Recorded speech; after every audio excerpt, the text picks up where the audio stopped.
चीज़ें हैं वो आज आपके सामने डिस्कस करेंगे। एक लंबी डिटेल है और ये थोड़ा काम नहीं है, मगर मैं आपको जल्दी इंशाल्लाह मैक्सिमम चीज़ें क्लियर करने की कोशिश करता जाऊंगा। तो बस काइंडली आप अपनी तवज्जो और मरकूज़ रखिएगा। बहुत इम्पोर्टेंट ये लेक्चर है और इसके अंदर बहुत सारी चीज़ें जो है वो आपको पेपर में आने वाली है। बहुत सारी चीज़ें जो है वो पेपर में आने वाली है, लिहाजा ज़्यादा से ज़्यादा इसको देखिएगा इंशाल्लाह। चलिए आज हम डिस्कस कर रहे हैं सबसे पहले अरब की अक़साम। आज भी लोग डिस्कस कर रहे थे, ये मैंने आपको नोट्स भी शेयर किए हैं। तो अरब की जो अक़साम है, अरब का लफ्ज़ी माना क्या है? सहरा, सहरा बे आबो गया, ये सहरा, ठीक है। यानी कि फसाहत व बलागत में अरब जो है वो बड़े कमाल थे। अहले अरब की जो तारीख है वो हज़रत नूह अलैहिस्सलाम की तरफ मिलती है, हज़रत नूह अलैहिस्सलाम की तरफ। ये याद रखने वाली चीज़ है। अहले अरब की तारीख कहाँ मिलती है? हज़रत नूह अलैहिस्सलाम के साथ मिलती है। अच्छा, ये बात याद रखें कि जैसे कि मीटिंग एंड होगी उसके फौरी 1 मिनट के अंदर ही इंशाल्लाह दूसरी मीटिंग स्टार्ट हो जाएगी। 1 मिनट के अंदर ही, तो आप फौरी कनेक्ट हो जाइएगा। बड़ा इंपॉर्टेंट लेक्चर है। अल्लामा इब्न खल्दून ने बेसिकली जो अरबों की इक़साम है वो 4 बताई है, ठीक है। मगर जो मशहूर मारूफ है और जो पेपर में पूछी जाए तो आपने क्या जवाब देना है? अरबों की कितनी अक़साम है? अरबों की 3 अक़साम है। अरबों की कितनी अक़साम है? 3 अक़साम है। अब अरब बायदा, अरब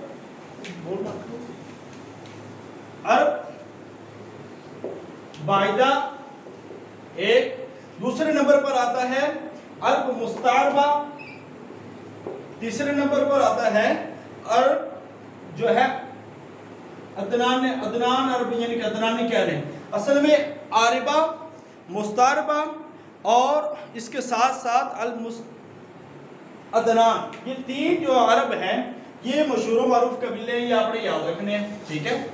अब मैं आपको बता दूं कि ये अरब बायदा ऐसी कौमें थी जो कौमें समूद, कौमें आद, कौमें जो साले है, ये सारी की सारी कौमें जो है ना ये ख़त्म हो गई। मुख्तलिफ अज़ाबात की बिना पर ये कौमें ख़त्म हो गई। और उसके बाद जो है अल मुस्तारबा जो है ये हज़रत इस्माईल अलैहिस्सलाम की औलाद में से थे। हज़रत इस्माईल अलैहिस्सलाम की औलाद में से थे। ताबिया भी अरब ही हैं मगर इसकी किसाम भी है, तो ये अदनानी अरब भी कहलाते हैं। उसके बाद अल ताइबा, बायदा, मुस्तारबा, ठीक है। ये 3 अक़साम बनती है अरबों की। हज़रत इस्माईल अलैहिस्सलाम जो है इस नस्ल से है, हज़रत इस्माईल अलैहिस्सलाम इस नस्ल से है और यही वो नस्ल है जो आगे चलती है अदनान, ठीक है, एक पर्सन के बाद। और इसी नस्ल से नबी पाक सल्लल्लाहु अलैहि वसल्लम 20 पुश्तों के बाद, 20 पुश्त के बाद आका अलैहिस्सलाम का जो सिलसिला नसब है वो पहुंच जाता है अदनान के तक, ठीक है। नबी पाक सल्लल्लाहु अलैहि वसल्म की पुश्त से 20 पुश्तों के बाद। अच्छा जी, अब है अरबों की जो तकसीम है। अरबों की तकसीम वो कई तरह से है। इसमें आप ज़्यादा देखें तो इलाके हैं। सबसे पहला इलाका तहामा, दूसरा इलाका है नजद, तीसरा इलाका है यमन और चौथा इलाका है उरूज़। अब उरूज़ में कौन कौन से इलाके शामिल हैं? उरूज़ में बहरीन, बिलाद यमामा, ये इलाके शामिल हैं। मैंने आपको बता दिया कि ये कौन कौन से इलाके इसमें शामिल हैं। इसको आपने थोड़ा सा डिटेल में पढ़ना है क्योंकि ये चीज़ें थोड़ी सी मुश्किल है।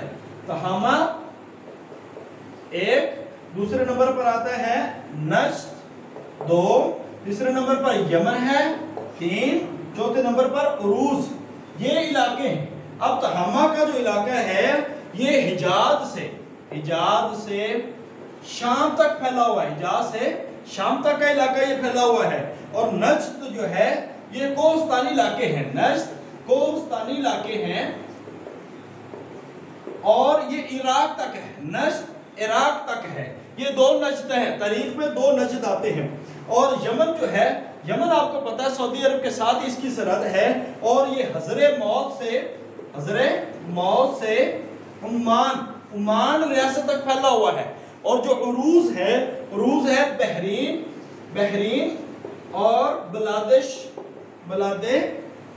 यमामा, यानी कि इन इलाकों तक ये 3-4 तरह से आप ना अरबों की जो तकसीम है, तिबी तकसीम, ये 4 तरह से आप कर सकती, तहामा, नज्द, यमन, उरूज। अब इनके माने भी हैं, ठीक है, मगर मैं माने यहाँ पे डिस्कस नहीं कर रहा क्योंकि टाइम कम है और हमने काम ज़्यादा करना है, तो इस लिहाज से आपने इनके माने भी याद करने हैं। यह रहीकुल मखतूम के अंदर बड़ी तफसील से इन चीज़ों की बहस मौजूद है।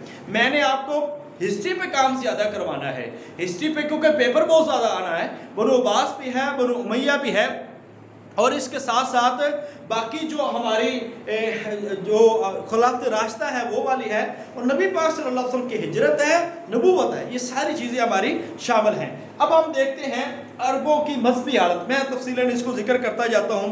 अरबों की जो मजहबी हालत है ना, वो सबसे बड़ा मजहब, ये सवाल आ सकता है, सबसे बड़ा मजहब जो है वो कौन सा है? वो है बुत परस्ती।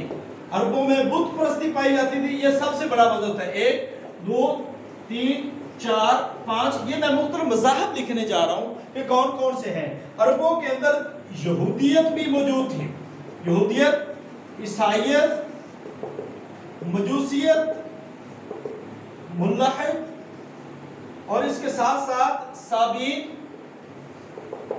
और छठे नंबर पर तौहीद परस्त, ठीक है। अब ये सारे लोग वहां पे मौजूद थे, सारे लोग मौजूद थे। इसके साथ साथ काहिन आप लिख लें, कोहानत करने वाले, कोहानत करने वाले। अब आपको ये बता दें, सबसे बड़ा मजहब जो है वो बुत परस्ती है। अब बुत परस्ती में सबसे जो बड़ा बुत है उसका नाम है हुबल। ये पेपर में सवाल बार बार आया हुआ है कि अरबों के सबसे बड़े बुत का नाम क्या था? हुबल। असल में हुबल बुत वो वाला है जो खाना काबा की छत के ऊपर है। खाना काबा की छत के ऊपर जो बुत था उसका नाम हुबल था। अब ये हुबल को उस वक्त याद करते थे जब भी कोई जंग होती थी, जब कोई लड़ाई लड़ने के लिए जाते थे तो ये हुबल से मदद मांगते थे। और जब जंग में कोई नारा लगाते थे, जैसे कि इस्लाम वाले अल्लाह अकबर का नारा लगाते हैं, ऐसे जो कुफार थे उस वक्त, वो जब भी नारा लगाते थे तो वो कहते थे ओलुल हुबल, हुबल की जय, ओलुल हुबल, हुबल की जय। तो ये सबसे बड़ा बुत, ये 2 दफा क्वेश्चन एसएस में लेक्चर में ये क्वेश्चन आया है कि सबसे बड़ा बुत जो अरबों का है वो हुबल है। और इसके साथ साथ आपको मैंने उस वक्त भी बताया था, ये लास्ट टाइम भी हम ग्रुप में डिस्कशन कर चुके हैं कि बुत और भी हैं। अब आपको बता दें कि एक बुत ये है कि लात, ये आपने पढ़ा है किस कबीले का है, और लात के बाद मनात, ये वाला भी, उज़्ज़ा ये वाला भी, और वद ये वाला भी, सुवा ये वाला भी।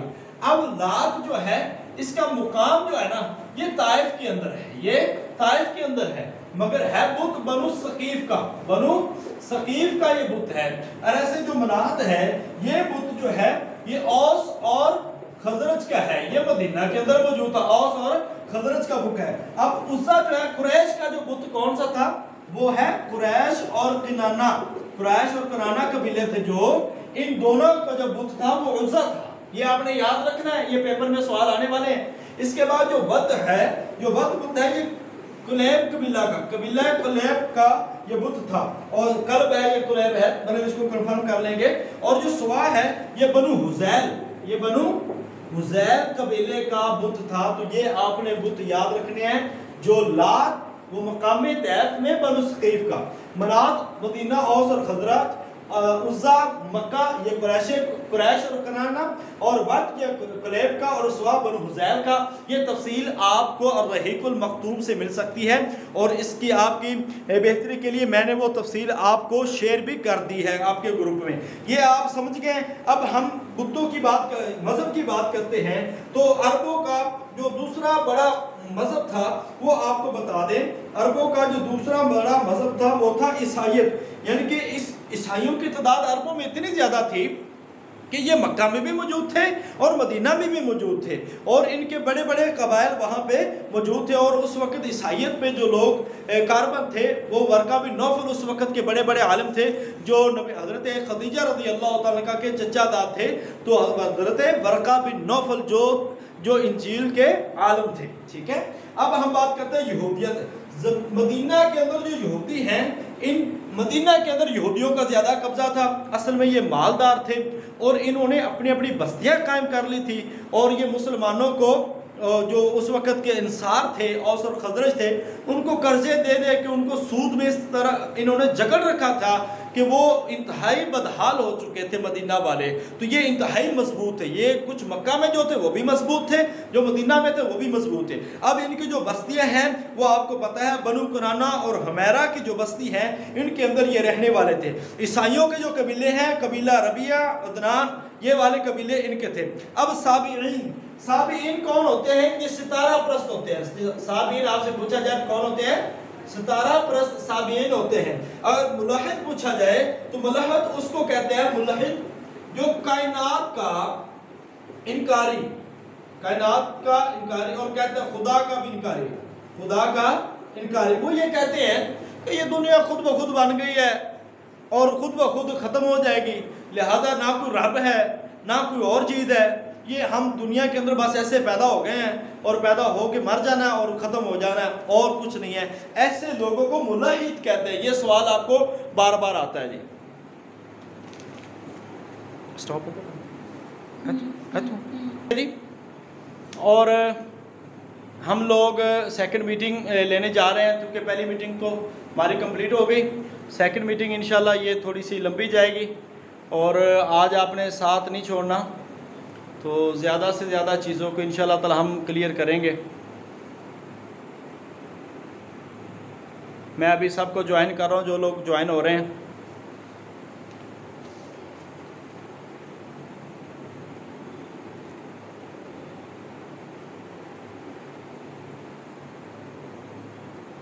जी,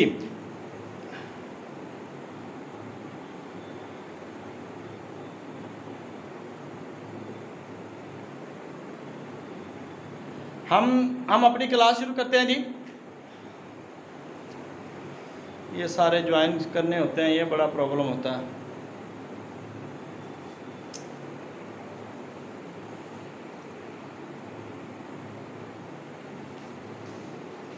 अच्छा, हम बात करें यहूदियत। दूसरे नंबर पर, तीसरे नंबर पर यहूदियत थे। ये मदीना के अंदर इनकी तादाद ज़्यादा थी। मदीना के अंदर किनकी तादाद? पहले नंबर पे बुत परस्ती, दूसरे नंबर पे ईसाइयत, तीसरे नंबर पे यहूदियत। और इसके साथ साथ साबिईन, सितारा परस्त, मुल्हिद जो कायनात के कहते हैं कि खुद ब खुद बन गई, ना अल्लाह है ना कोई और है, खुद ब खुद ख़त्म हो जाएगी। और इसके साथ साथ तौहीद परस्त भी थे। तौहीद परस्त में बड़ी कलील तादाद थी जो दीन इब्राहीम पे कायम थे। उनमें 3 बंदों का नाम आता है। तौहीद परस्तों में हो सकता है कि ऐसा आपसे सवाल हो जाए तो तौहीद परस्त जो है उस वक्त में कितने लोग थे? तो वो 3 लोग थे। एक शख्स थे जिनका नाम है उमैया बिन सल्त, उमैया बिन सल्त एक ये हैं। दूसरे नंबर पे कैस बिन सादा, कैस बिन सादा, ये मेरे नोट्स हैं मेरे पास, इंशाल्लाह आपको मिल जाएंगे। और उसके बाद है अकरा बिन अबी हाबिस, उसके बाद है अलयादी। ठीक है, उमैया बिन सल्त, कैस बिन सादा, अलयादी, ये 2-3 लोग थे जो उस वक्त मौजूद थे, तौहीद परस्त। और कहान परस्त, ये कुछ कहानत करने वाले वो भी लोग मौजूद थे। कहानत करने वाले असल में वो किसी के बारे में बात करते थे, फाल निकालते थे। तो ये मजहब भी अगरचे वहाँ पे मौजूद था। और शब्त और सती नाम के लोग वो उस वक़्त के मशहूर मारूफ काहिन थे। ये अरबों की बातें होगी। अब अरबों की खूबियाँ, अरबों की 2 अक़साम हैं, ये आपको बता दें। अरबों की 2 अक़साम हैं, अरब हज़री है और अरब बदवी। हज़री और बदवी, ये आपको बता दें। हज़री किन्हें कहते हैं? जो शहरों में रहते हैं उनको हज़री, और जो देहात में रहते हैं, देहातों में रहने वालों को क्या कहते हैं? बदवी। ठीक है, ये आपने याद रखना है। अब अरबों की खूबियां मैं आपको गिना देता हूँ क्योंकि ऐसा क्वेश्चन पेपर में नहीं बल्कि इंटरव्यू में पूछा जा सकता है। खूबियां, मेहमान नवाज थे, वादा वफा करने वाले थे, शुजाअत थे, गैरतमंद थे। खामियां बहुत सारी हैं, शराब नोशी, चोरी, जुए, इश्क, बच्चियों की जिंदा दरगोर करना, सूदखोरी और जुल्म सितम, ये अरबों की खामियां थी। और इस लिहाज से अरब जो है जो बहुत ज़्यादा मशहूर मारूफ थे। क्योंकि उनका एक जो मनज था वो ये था कि वो जिंदा लड़कियों को दरगोर कर दे, वो लड़कियों को जिंदा दरगोर कर देते थे। तो अब इसके बाद हम मुआशी हालत का जिक्र करते हैं। अरबों की जो मुआशी हालत है वो भी आज आपके सामने जिक्र होगी।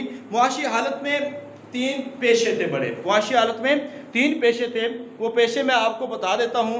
एक पेशा क्या था अरबों का? एक पेशा था तिजारत, एक था ज़राअत, एक था गलाबानी। अरबों के अंदर ये 3 पेशे मशहूर थे। तिजारत सिर्फ वही लोग करते थे जो हज़री होते थे, यानी कि जो शहरी होते थे, शहरों में रहने वाले क्या करते थे? तिजारत करते थे। अब ज़राअत में इलाके, क्योंकि अरब ज़्यादा बंजर ज़मीनें हैं तो ज़राअत इतनी ज़्यादा है नहीं थी, वहाँ पे ज़राअत ज़्यादा मौजूद नहीं थी, ज़राअत ज़्यादा मौजूद नहीं थी।